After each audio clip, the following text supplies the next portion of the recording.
a modern cinematic audiobook inspired by Ikigai, the Japanese secret to a long and happy life.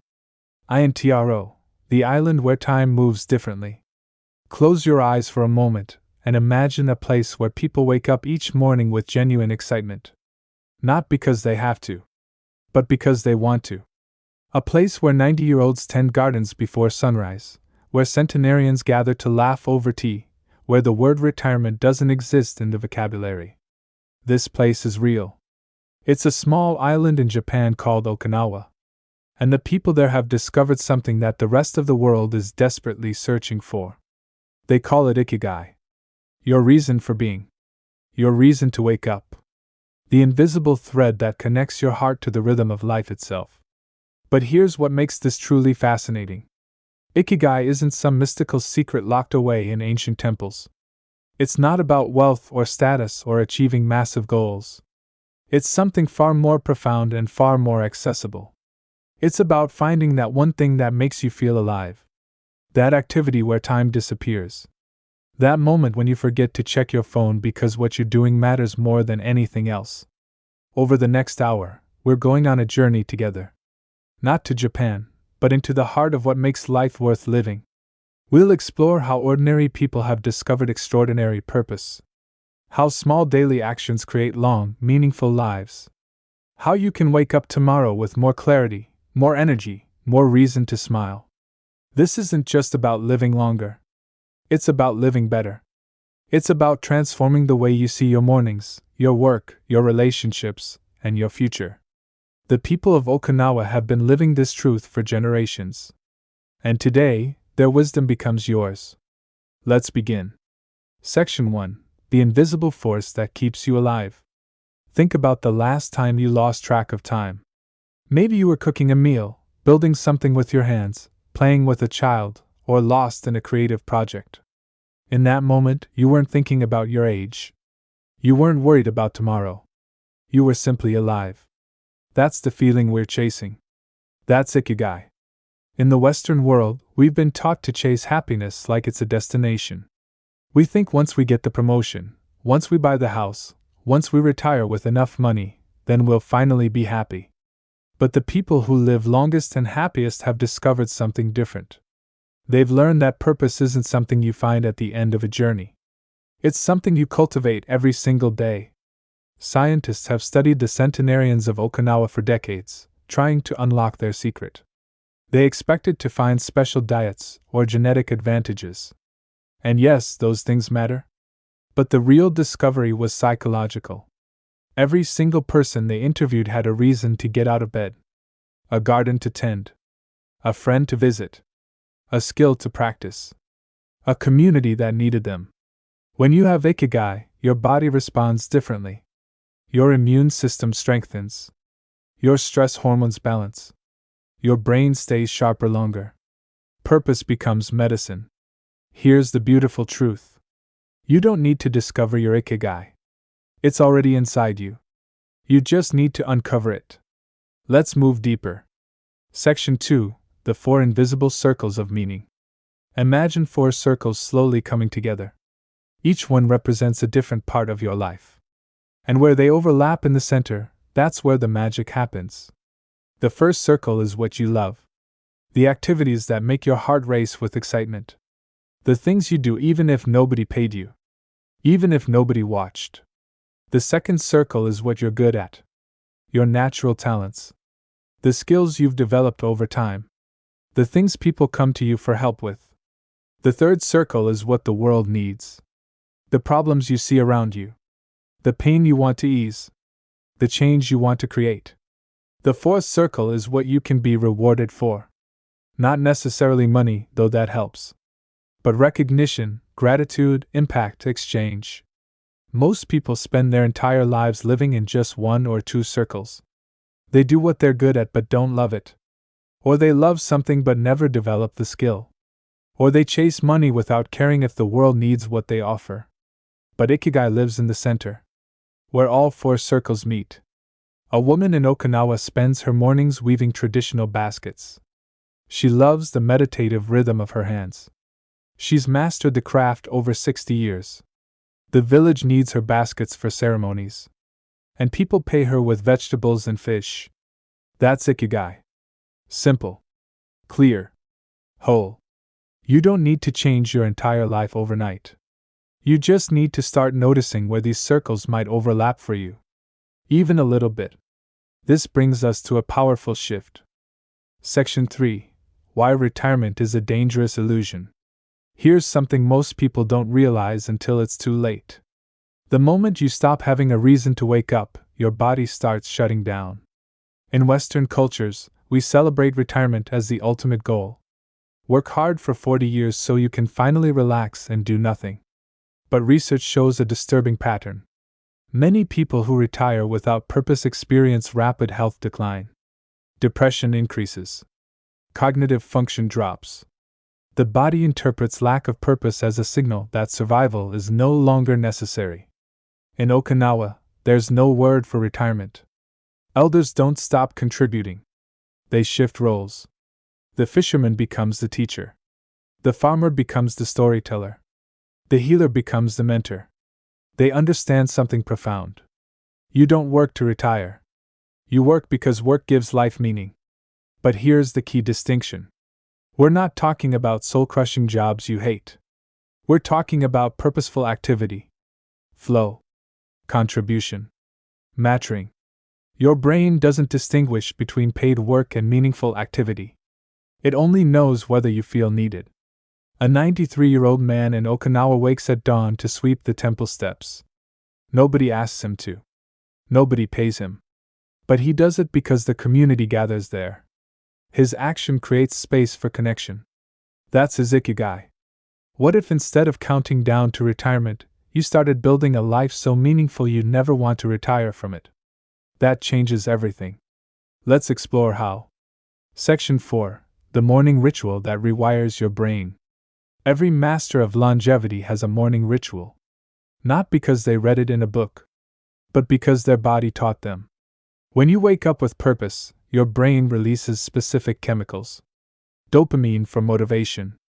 Serotonin for contentment. Oxytocin for connection. These aren't just feel-good molecules. They're longevity molecules. The people of Okinawa don't rush their mornings. They don't check phones or dive into stress. They move slowly. Intentionally. They greet the sun. They stretch their bodies. They prepare tea with attention. They set an intention for the day.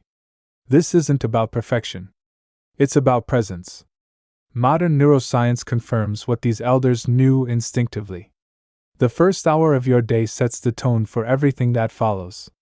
If you start in chaos, your nervous system stays activated. If you start in calm, your body learns safety. Here's a simple framework. Before you do anything else, ask yourself one question.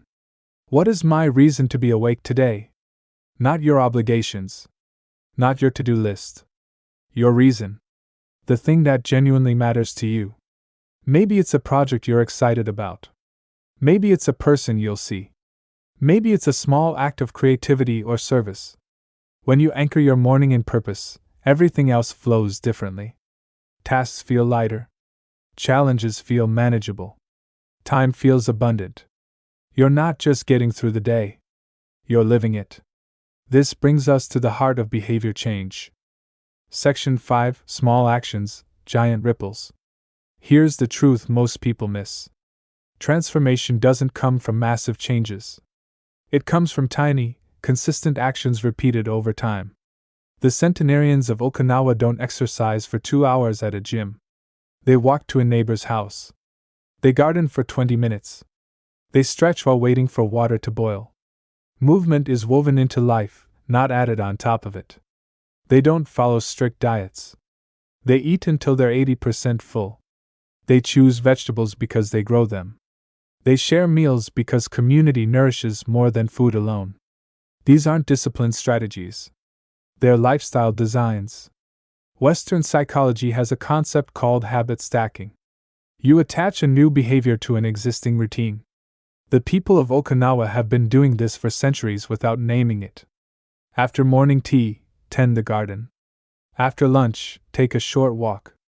After dinner, practice calligraphy, or play music. Each small action builds on the last. Your brain loves patterns. It craves rhythm. When you create gentle routines around your Ikigai, you're not forcing yourself to change. You're allowing change to happen naturally. Imagine you love painting but never find time. Instead of waiting for a free weekend, what if you painted for 10 minutes every morning after coffee? In a year, that's 60 hours of creative expression. Not from discipline. From design. Small actions, repeated with love, create extraordinary lives. Let's move deeper into the science of this. Section 6. The Flow State's Secret. There's a state of mind where everything clicks. Where effort feels effortless. Where time disappears and you're completely absorbed in what you're doing. Psychologists call it flow. The people of Okinawa call it living. Flow happens when challenge meets skill. When the task is hard enough to engage you but not so hard it overwhelms you. When you care deeply about the outcome but aren't attached to perfection. A master potter in Okinawa enters flow every time she shapes clay. Her hands know exactly how much pressure to apply. Her mind is quiet. She's not thinking about technique. She is the technique. This is what Ikigai feels like in action.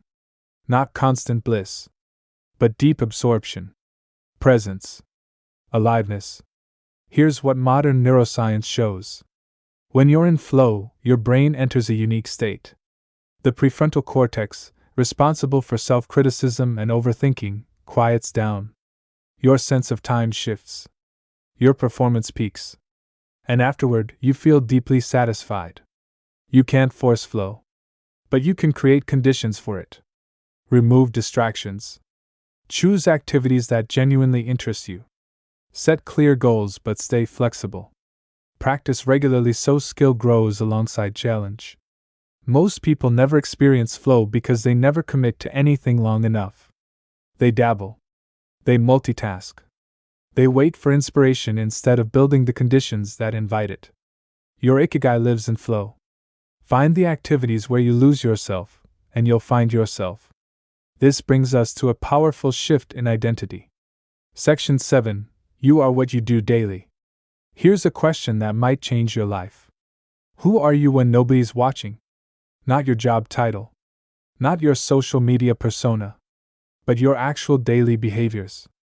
Because those behaviors, repeated over time, become your identity. The people of Okinawa don't say they want to be healthy. They say they are gardeners. They are walkers. They are tea drinkers. They are community members. Their identity is built on action, not aspiration. This is the secret to lasting change. You don't change by setting goals. You change by becoming someone new. If you want to be a writer, you don't wait to feel inspired. You become someone who writes every morning. If you want to be fit, you become someone who moves their body daily. If you want to be kind, you become someone who performs small acts of kindness. Identity change is the deepest level of transformation. Because when you believe you are something, your brain naturally aligns your behaviors to match. No willpower required. A 78-year-old woman in Okinawa calls herself a dancer. She doesn't perform professionally.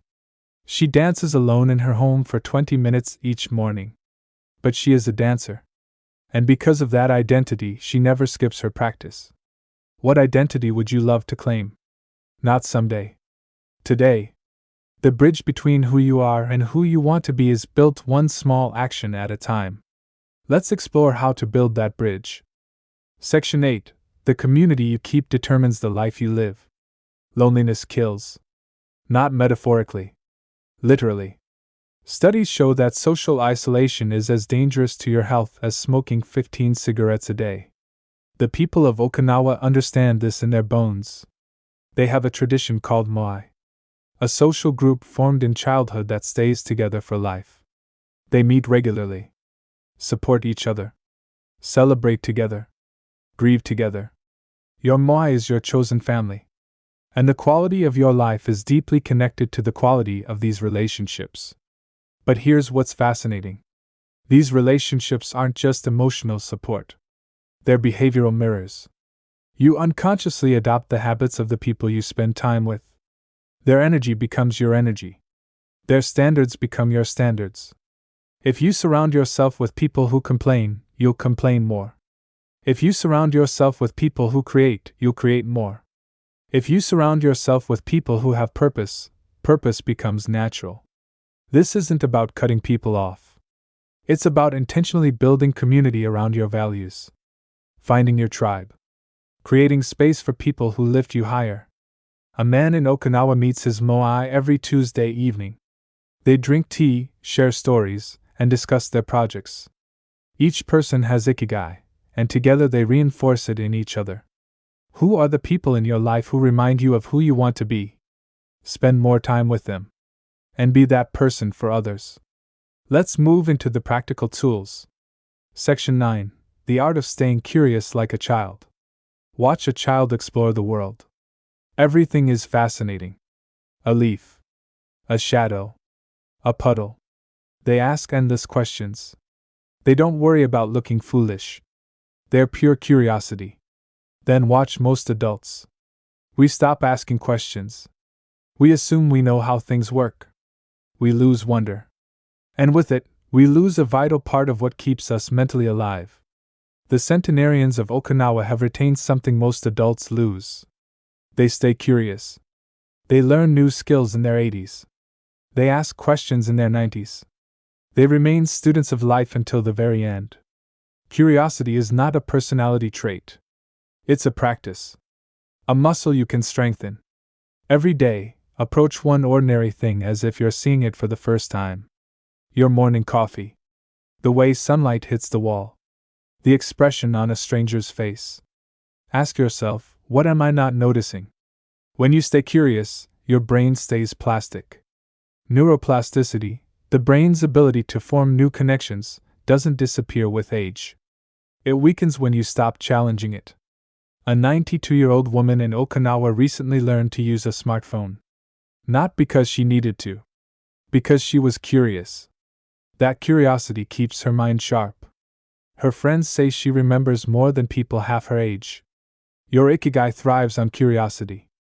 Because curiosity keeps you engaged. And engagement keeps you alive.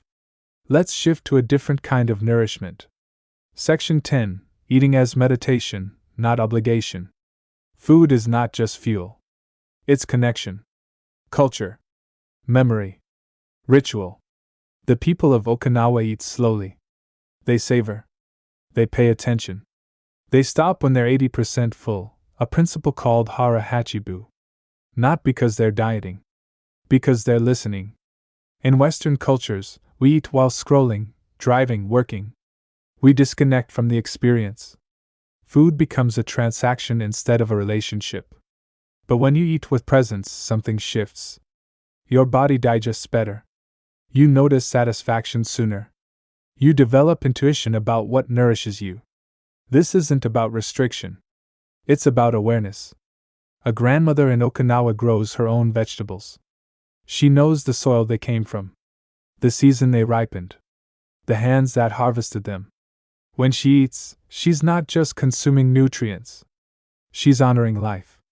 You can bring this same quality to your meals. Even if you don't grow your food. Even if you're eating takeout. Slow down. Put away distractions. Taste what you're eating. Notice textures, colors, temperatures. When eating becomes meditation, meals become moments of peace. And those moments accumulate into years of better health. This brings us to the relationship between stress and longevity. Section 11. Stress is not the enemy, chronic stress is. Here's something surprising. The people of Okinawa experience stress. They face challenges. They lose loved ones. They struggle. But they don't carry stress like a permanent weight. They've learned something crucial. Acute stress is natural. Even beneficial. It sharpens focus. Builds resilience. Teaches adaptation. But chronic stress, the kind that never releases, destroys. The difference isn't what happens to you. It's how you process it. After a difficult moment, they have rituals. A walk in nature. A conversation with a friend. Time in the garden. Movement. These aren't luxuries. They're necessities. Your nervous system has two modes: sympathetic, which activates during stress, and parasympathetic, which activates during rest. Most modern people get stuck in sympathetic mode. Always on. Always alert. Always tense. The body isn't designed for that. Over time, chronic activation leads to inflammation, disease, and shortened lifespan. But you can train your nervous system to return to baseline. Through breath. Through movement. Through presence. A simple practice. When stress hits, pause. Take 5 slow breaths. Lengthen your exhale. Your body interprets a long exhale as a signal of safety. The nervous system shifts. Stress doesn't destroy you. Unprocessed stress does. Let's move into the power of contribution. Section 12. You live longer when someone needs you. Here's one of the most powerful findings from longevity research. People who feel needed live significantly longer than those who don't. Not needed in an exhausting, draining way. Needed in a purposeful, generous way. The elders of Okinawa aren't sitting alone in rooms watching time pass. They're teaching children, sharing stories, offering wisdom, tending communal spaces. They contribute. And contribution creates value. And value creates meaning. When you feel like your presence matters, your brain releases oxytocin, the bonding hormone. It reduces stress, lowers blood pressure, and strengthens your immune system. You don't need to save the world. You just need to matter to someone. Even in small ways. A man volunteers at a local school once a week. He reads stories to young children. It's 1 hour. But those children light up when they see him. He matters. And that mattering adds years to his life. Ask yourself, who needs what I have to offer? Not your job skills. Your presence. Your kindness. Your attention. Your experience. Purpose isn't self-focused. It's other-focused. When you shift from what can I get to what can I give, life opens up. This brings us to the practice of gratitude. Section 13. Gratitude as the foundation of contentment. Gratitude isn't just positive thinking. It's a neurological reset button. When you practice gratitude regularly, your brain literally rewires. The neural pathways associated with anxiety weaken. The pathways associated with contentment strengthen. The people of Okinawa don't wait for big moments to feel grateful. They notice small things. The warmth of morning sun. A shared laugh. A fresh meal. These micro moments of appreciation accumulate into a life of deep satisfaction. Here's what makes this powerful. Gratitude shifts your focus from what's missing to what's present. And where your attention goes, your reality follows. Modern culture trains you to focus on lack. You don't have enough. You aren't enough. You need more. This endless striving creates suffering. But when you pause to notice what's already here, something miraculous happens. You realize you have enough. You are enough. The pressure releases. A woman in Okinawa keeps a gratitude journal. Every evening, she writes 3 things she appreciated that day. She's been doing this for 20 years. She says it's changed not just her mood, but her health. Science supports her experience. Gratitude reduces cortisol, improves sleep, and strengthens heart health. It's medicine without side effects. Try this. Before bed tonight, name 3 things you're grateful for. Not just in your mind. Out loud or written down. Do it every night for a month. Watch what shifts. Let's explore the balance between solitude and connection. Section 14. The power of purposeful solitude. Community matters. But so does solitude. The centenarians of Okinawa understand this balance. They spend time with others. But they also spend time alone. In gardens. In meditation. In quiet walks. They don't fear being alone. They treasure it. Solitude isn't loneliness. Loneliness is painful disconnection. Solitude is intentional rest. A return to yourself. In constant noise and stimulation, you lose touch with your inner voice. You forget what you actually want. You live on autopilot, reacting instead of creating. But in solitude, clarity emerges. You hear your intuition. You process emotions. You reconnect with your Ikigai. A man in Okinawa sits by the ocean every morning for 30 minutes. He doesn't meditate formally. He just sits, watches the waves, breathes. He says this time is where his best ideas come, where his stress dissolves, where he remembers who he is. Modern life glorifies busyness, but wisdom lives in stillness. Create space for solitude in your life. Even 10 minutes. Turn off devices. Sit with yourself. Let your mind wander. Don't force insights. Just be. The answers you're searching for don't come from more information. They come from more presence. This brings us to the relationship between movement and mind. Section 15. Your body is your mind's home. You cannot separate mental health from physical movement. They're interconnected. When your body stagnates, your mind stagnates. When your body flows, your mind flows. The people of Okinawa don't think of exercise as a separate activity. Movement is woven into everything. They walk instead of drive. They squat instead of sit. They garden, dance, and play. Their bodies stay strong not from gym memberships but from daily, natural movement. Here's what research shows.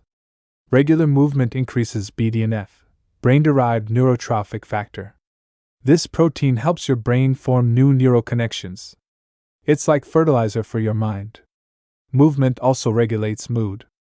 It reduces anxiety and depression more effectively than many medications. Because your body and emotions are linked. Shift one, and the other follows. You don't need intense workouts.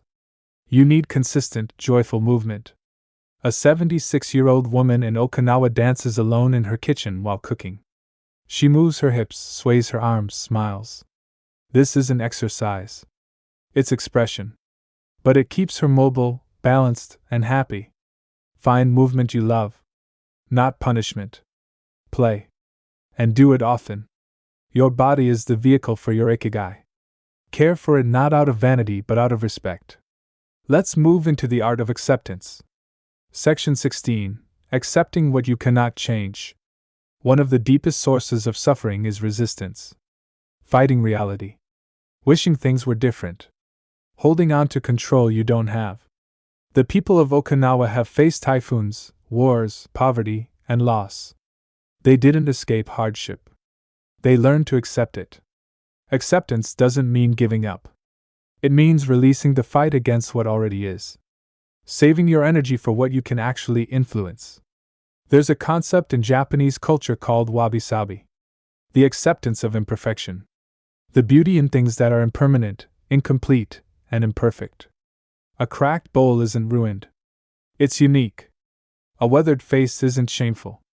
It's lived. A difficult chapter isn't a failure. It's part of the story. When you stop demanding that life match your expectations, you free enormous mental energy. Energy that can go toward creating, loving, and living. An elderly man in Okinawa lost his wife after 60 years of marriage. He grieved deeply. But he didn't resist the grief. He let it move through him. He cried with friends. He spoke her name. He accepted the pain as proof of love. Now, years later, he carries her memory with gratitude instead of bitterness. He says, I had 60 years with her. How lucky am I? What are you resisting in your life right now? What would shift if you stopped fighting and started accepting? This brings us to legacy. Section 17. The legacy you leave lives in actions, not words. You don't need to be famous to leave a legacy. You don't need wealth or power. Legacy is what you give while you're alive. The kindness you show. The wisdom you share. The example you set. The centenarians of Okinawa aren't worried about being remembered. They're focused on being present. On contributing today. On living their Ikigai fully. But here's what happens. When you live with purpose, people remember you. Not because you tried to be memorable. Because you mattered. Legacy isn't what you leave behind. It's what you pass forward. A grandmother teaches her granddaughter how to weave. Not just the technique, but the patience. The presence. The pride in craft. Years later, the granddaughter teaches her daughter. The skill lives on. The values live on. That's legacy. You're building legacy right now. In every choice, every conversation, every small act of care. Ask yourself, what do I want to pass forward? What values do I want to embody? What do I want people to feel when they think of me? Then live that. Daily. Quietly. Fully. Your Ikigai is your legacy in action. Let's bring this all together. Section 18. Living with your whole heart. We've traveled far together. From a small island in Japan to the depths of what makes life worth living. And here's what it all comes down to. Living with your whole heart. Not perfectly. Not without struggle. But fully. Authentically. With purpose woven into the fabric of your days. Your Ikigai isn't a single moment of discovery. It's a lifetime of small choices. To stay curious. To move your body. To connect with others. To contribute. To accept. To grow. The people of Okinawa live long not because they have a magic secret. They live long because they've learned to live well. And living well means living with meaning. You have everything you need already. You don't need to move to an island. You don't need to change your entire life overnight. You just need to start noticing. What lights you up? What makes time disappear? What would you do even if nobody applauded? That's your thread. Pull it. Follow it. Trust it. Your Ikigai is calling you. Not with a loud voice. With a whisper. A gentle pull toward what matters. Toward who you're becoming. Toward the life that's waiting for you to claim it. Ending, your reason to wake up. So here we are. At the end of this journey, and the beginning of yours. Tomorrow morning, when you open your eyes, you'll have a choice. You can go through the motions. Or you can live with purpose. You can let life happen to you. Or you can happen to life. The centenarians of Okinawa didn't wait for perfect conditions. They didn't wait to feel ready. They simply started. One small action at a time. One day lived fully after another. And you can too. Find your reason to wake up. Nurture it. Protect it. Live it. Not someday. Today. Because today is all you ever have. Your Ikigai is not out there. It's in here. In your choices. In your presence. In your heart. Live long. Live well. Live with your whole heart. And wake up tomorrow with a reason that makes you smile.